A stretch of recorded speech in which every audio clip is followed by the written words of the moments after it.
The rising cost of tuition might deter students from applying to graduate school. Students may, for example, choose to join the workforce and earn a paycheck instead of taking out student loans. So we have this semicolon here. Whenever you see a semicolon, you need to determine whether the things on either side of it can each stand alone as a sentence on its own. That's the only thing semicolons can be used. Well, no, that's not true. They can also separate items in a list when the items in the list themselves have commas in them. But aside from that, if we're not listing a whole bunch of things, semicolons only separate independent clauses, or things that can stand alone as sentences. So the rising cost of tuition might deter students. Okay, that can stand alone. Students may choose to join the workforce. That can also stand alone.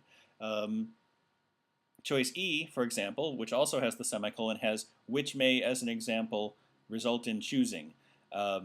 Aside from being ridiculously wordy, the part after the semicolon cannot stand on its own as a sentence, so we get rid of E. What about these other ones that don't have the semicolon? Because as written, choice A is okay, but let's see if anything improves. So the cost might deter students from applying to graduate school. For example, students choose to join the workforce.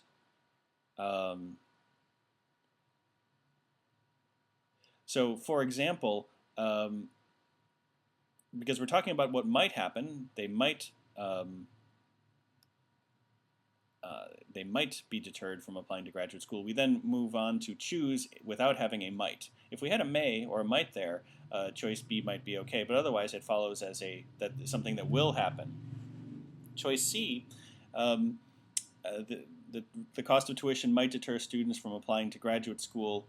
Like students may choose, like is a preposition. It would not join a clause. You would need as, or such as when, such as the example that students may choose. So like, totally inappropriate here. Such as would work if we were talking about a group of things that could happen. So the rising cost of tuition might cause